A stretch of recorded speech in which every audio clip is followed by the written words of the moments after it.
Pemirsa, kita bergabung ke kantor Menko Polhukam untuk mendengarkan laporan TGPF Intan Jaya. Janganlah ketika teman-teman menuntut materi detail, itu nanti menyebabkan proses penyidikan terganggu. Karena saya pernah jadi penyidik, tidak tahu persis ketika nanti di lapangan saksi-saksi sudah menyatakan diri, barang bukti dihalangkan dan sebagainya, itu penyidikan akan terganggu. Jadi sekali lagi mohon pengertian teman-teman untuk detail. Tapi pengetahuan, data, informasi lengkap ada di buku ini dan ada di memori teman-teman yang ikut turun ke lapangan. Jadi Bapak Menko, kami laporkan bahwa seluruh kegiatan sudah berakhir tanggal 17, kami sudah laporan lengkap dengan rekomendasinya, dan kami sepakat, kami sangat peduli bahwa sehingga nantinya tidak lanjut ini pun teman-teman tetap ingin membantu bila diperlukan bantuan atau diperlukan informasi.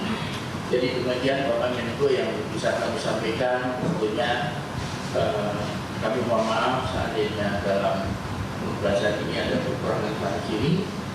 Kemudian teman-teman juga tentunya mohon maaf karena saya sendiri tentunya banyak hal yang salah, kurang berkenan. Sekali lagi syukurilah atas hasil ini dan syukurilah bahwa kita sehat hari ini untuk mempertanggungjawabkan kegiatan kita. Demikian, terima kasih. Wassalamualaikum warahmatullahi wabarakatuh.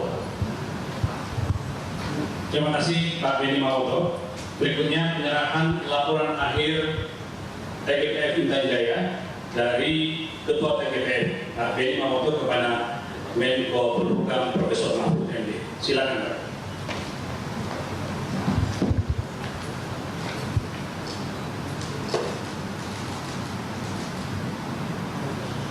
Baik Pak, terima kasih Pak Benny. Dilanjutkan dengan pengumuman hasil TGPF yang disampaikan oleh Bapak Menko Polhukam. Pak Menko, kami silakan Pak. Assalamualaikum warahmatullahi wabarakatuh. Yang terhormat anggota tim gabungan mencari fakta kasus Intan Jaya yang terdiri dari Dewan Pengarah, di sini pimpinannya Pak Sesmenko Polhukam, Pak Triswandono. Kemudian juga ada beberapa yang hadir di sini. Saya ada yang hadir Deputi Bidang Anak Pertahanan Negara Pak Yanto, dan Deputi Kamtipmas Pak Ahmed di sana, kemudian Deputi Kesbang Bapak Lanidren Bapak, kemudian Deputi 5 yang Polhukam ini hadir, kemudian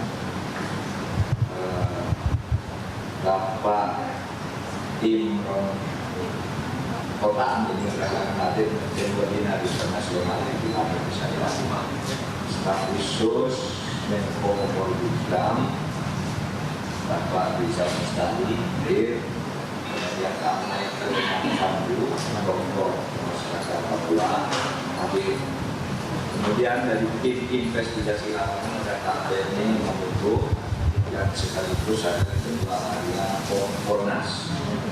Kami sudah berdasarkan yang kedua, Deputi Bidang Hukum dan HAM Polhukam yang menjadi salah satu ketua tim Pak Sugeng Purnomo hadir, yang Bapak Makarim Wibisono Lambat Dayana enak bersama kalian, kemudian Pak Doni Nelson Simanjuntak Koordinator Bidang Hukum DPI hadir, kemudian Bapak Henok Spargau Ketua Sekolah Tinggi Gereja Kemah Injil Indonesia diminta hadir. Kemudian Bapak Abdullah Sakurso itu Universitas Jenderal Wasit sekarang ada di Papua. Kemudian Bapak Konstan Darmanto Masyarakat Papua hadir. Bapak Nur Hamid Komandan hadir. Bapak Samuel Tabuni tokoh masyarakat Papua hadir. Bapak Victor Abraham Abai Data, tokoh pemuda Papua mana tadi? Ada ya, terima kasih Pak. Gede Dewa Palguna berhalangan hadir karena beliau dosen. Nah, dosen-dosen katanya nggak bisa hadir dengan acara. Dan Bapak Bambang Purwoko tidak bisa hadir, sekarang ada di rumah sakit karena ditembak oleh tangan IPN ke Papua itu. Staf khusus Menko Polhukam bidang Hukum Kelembagaan Bapak Budi Kunchoro hadir. Kemudian Kepala Divisi Hukum Perusahaan Republik Indonesia tidak hadir. Bapak Asep Sudarto berhalangan hadir juga. Bapak Asep, Pak Kadipuk hadir. Oh iya, terima kasih. Oh iya. Terima kasih. Kepala Divisi Hukum Kepolisian Republik Indonesia hadir, Bapak Asep Subarka hadir, Bapak Edi Ratemois hadir, kemudian Bapak Ahmad Yani, Jamintel, koordinator dari Jamintel Kejaksaan Agung, Kejaksaan. Dan yang terakhir Bapak Edwin Parpodi Pasaribu, Wakil Ketua Lembaga Perlindungan Saksi dan Korban hadir. Baik Bapak, saya akan bacakan kesimpulan. Pertama, tim ini bertugas mencari dan menemukan fakta terhadap peristiwa kekerasan dan penembakan yang terjadi di Kabupaten Intan Jaya dengan didukung data dan informasi yang dapat dipertanggungjawabkan dalam rangka mencari informasi yang benar dan objektif untuk kemudian disampaikan kepada pemerintah dan kepada masyarakat seperti forum hari ini. Kedua, tugas TGPF berbeda dengan tugas aparat penegak hukum yang diatur oleh undang-undang atau diatur dalam undang-undang. Hasil pengumpulan data dan informasi TGPF ini adalah untuk membuat terang peristiwa, tetapi bukan untuk kepentingan pembuktian hukum atau bukan sebagai hasil penyelidikan yang pro justisia, bukan. Pembuktian hukum yang pro justisia nantinya kami salurkan dan menjadi ranah aparat penegak hukum. 3. Informasi dan fakta-fakta yang dihimpun tim di lapangan menunjukkan dugaan kuat keterlibatan kelompok kriminal bersenjata atau KKB dalam peristiwa pembunuhan terhadap 2 aparat. Ini sudah benderang. Kita sebut dugaan, tapi karena belum pro justia ya kita sebut dugaan. Yakni 2 aparat bernama Serka Sahlan pada tanggal 17 September 2020 dan Pratu Dwi Akbar Utomo pada tanggal 19 September 2020. Demikian pula keterlibatan KKB tampak jelas dengan terbunuhnya seorang warga sipil bernama Badawi pada tanggal 17 September tahun 2020.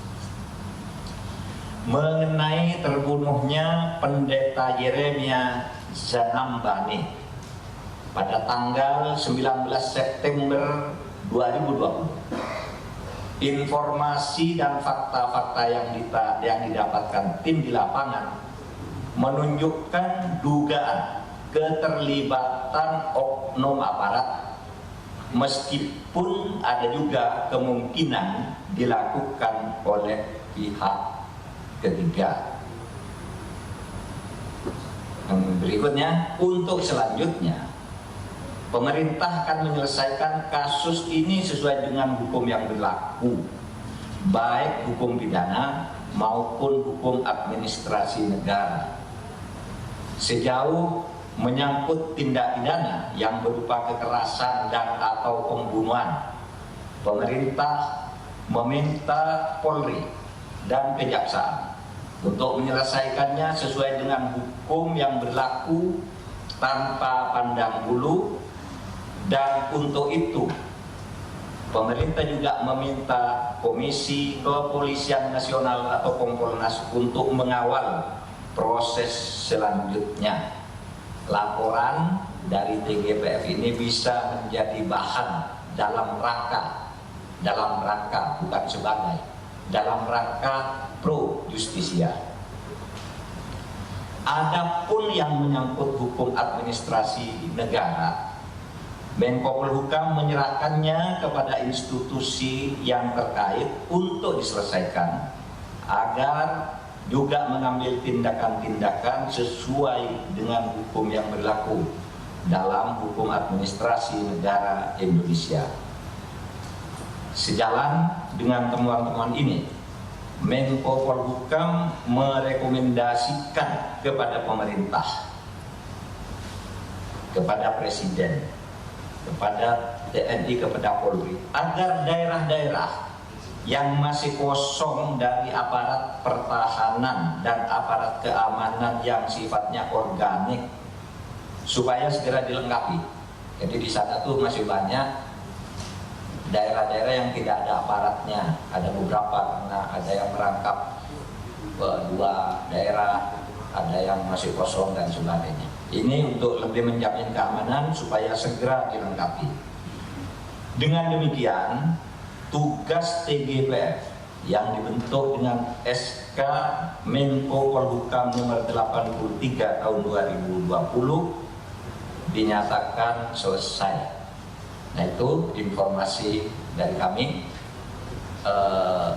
Berikutnya ini nanti hari ini juga akan diserahkan ke Polri, ke TNI dan ke BIN sebagai bahan untuk langkah penyelidikan lebih lanjut. Demikian, terima kasih Mas Rizal. Terima kasih Pak Menko. Teman-teman sekalian, itu tadi penyampaian hasil TGPF oleh Pak Menko Polhukam. Kami berikan kesempatan kepada teman-teman untuk bertanya 2 atau 3 orang untuk menanyakan lebih jauh kepada Pak Menko atau mungkin kepada Ketua TGPF. Silakan, siapa yang mau bertanya? Dian, Harian Kompas, Gita, Tribun News. Sini siapa? Happy CNN ya. Oke, silakan Dian, Harian Kompas. Ada mic-nya, tolong. Selamat siang, terima kasih Pak Menko. Izin mau bertanya Pak, kemarin Komnas HAM kan juga sudah merilis hasil investigasi sementara kejadian di Papua ini Pak. Komnas HAM menyebutkan bahwa ada rangkaian peristiwa gitu dari kasus kekerasan dan penembakan yang ada di Papua. Tadi udah disebutkan pelaku-pelakunya siapa, tapi mungkin untuk kita lebih tahu gambarannya secara utuh Pak. Awalnya itu ada kejadian apa sampai ada penembakan, itu mungkin apakah juga masuk dalam temuan TGPF atau tidak. Yang kedua soal keterlibatan aparat Pak di kasusnya Pendeta Yeremia. Itu kemarin ada permintaan dari Dewan Adat Papua untuk memeriksa anggota TNI karena menurut istri korban itu infonya sebelum meninggal Pendeta Yeremia mengatakan kalau dianiaya oleh TNI gitu. Nah, ini bagaimana Pak nanti selanjutnya dari permintaan Dewan Adat Papua ini? Terima kasih Pak. Terima kasih Dian. Lanjut saja ke kita Tribun News. Selamat siang Bapak, Bu Ibu. Mohon izin Pak, saya Gita Irawan dari Tribunnews.com mau tanya terkait dengan dari TGPF sendiri, tim TGPF sendiri kemarin apakah sempat menemui saksi mata yang melihat langsung gitu peristiwa penembakan terhadap Pendeta Yeremia, Lalu yang kedua itu tadi disebutkan ada dugaan keterlibatan pihak ketiga gitu Pak. Pihak ketiga itu apakah yang dimaksud KKB atau pihak lain Pak? Mungkin itu aja. Terima kasih Pak. Terima kasih Dian. Lanjut ke Agung Happy, CNN. Selamat siang Pak, langsung aja satu pertanyaan aja Pak. Ini tadi penjelasan